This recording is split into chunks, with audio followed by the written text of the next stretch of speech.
I'm Ted Clark, and it's the 23rd of October 2010. Well, starting with how I came about coming to Newcastle, I lived in the country, little small place called Longframpton.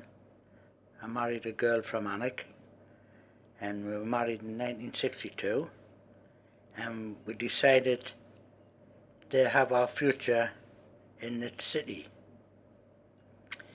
We moved directly to Elswick, and we had no problem getting a bed sitter, and we managed to get a bed sitter at number 24 Beech Grove Road in Elswick.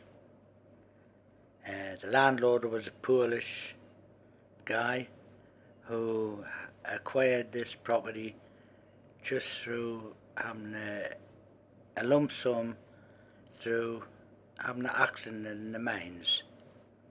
Anyway, we stayed there for a while, and actually that spring when we moved, it wasn't a very good time. It was a lure in employment. There wasn't much building work going on or labouring type jobs what I could have been suitable for. Anyway, I saw this advert in the local Chronicle where NEEB, the old name for Northern Electric, was advertising for labouring staff at the depot at Durham Street on Elswick Road. Went there for an interview, champion, must have went all right. And I was started there on the 22nd of October, 48 years ago yesterday. Eventually we moved from Beech Grove Road to Sydney Grove in Fenham, which is just alongside the General Hospital. My work with NEEB was quite a bit involvement with the demolition between like Rye Hill westwards up to Atkinson Road. Over about 10 years, I remember the demolition of all them properties. Although when we moved, the high-rise flats at Crudders Park had recently just been opened, and they were still building one or two. And there was new property, where the old property being knocked down, Park Road and Rye Hill, there was new property being built. The years went by a bit, and I got kind of promoted to be a cable jointer's mate. Well, they were responsible for working on the electric mains, and a lot of what this regeneration work kicking off in Benwell and Scotswood and Elswick. We used to disconnect the supplies. Streets and streets of old property disconnected, and once they were disconnected, the demolishers came along and bulldozed them down.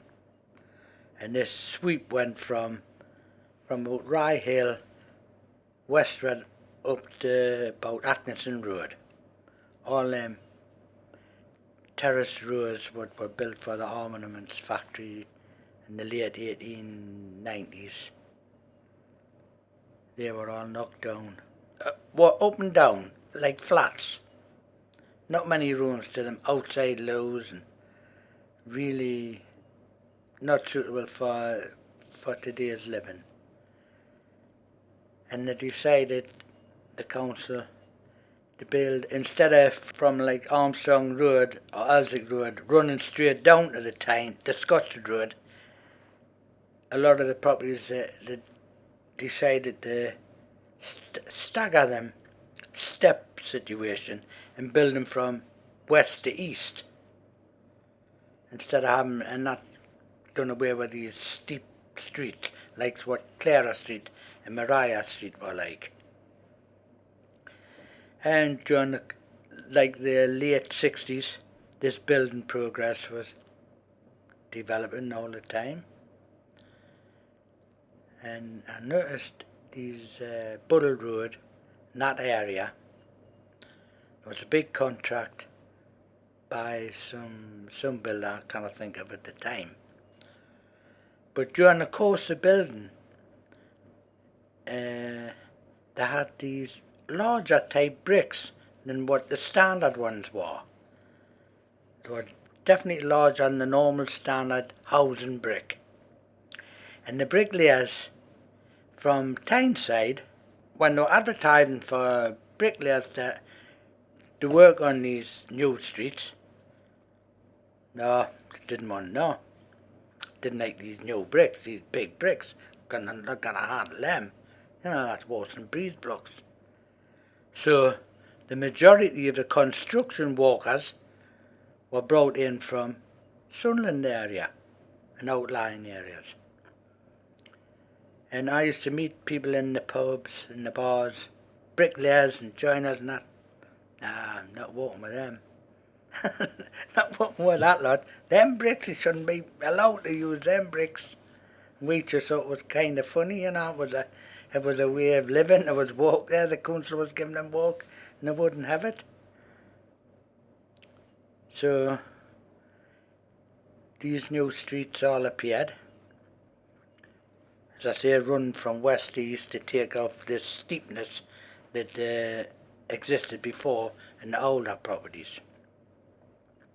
And I was one of our workmates, lived in Buddle Road, close to the Atkinson Road Bottom School. And whenever it rained, this mustn't have been taken care of, or they mustn't have envisaged this. The rain used to come down the street, still on a hillside, went in the back door and come out the front door.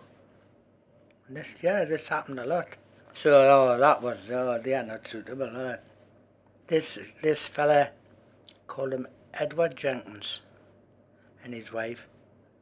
He came up from Scarborough, and he worked on Northern Electric with me. Probably as it was known then. He was a linesman. And I have lost touch with him now, like. But he lived in one of them properties.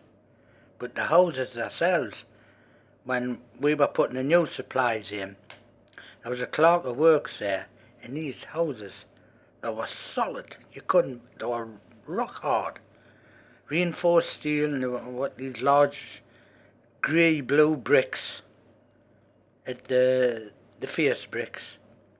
And we sometimes had to go in and mount meter boards on the walls, and they were that solid, you know. And we used to say, God Almighty, these houses are built to last, and they weren't built to last.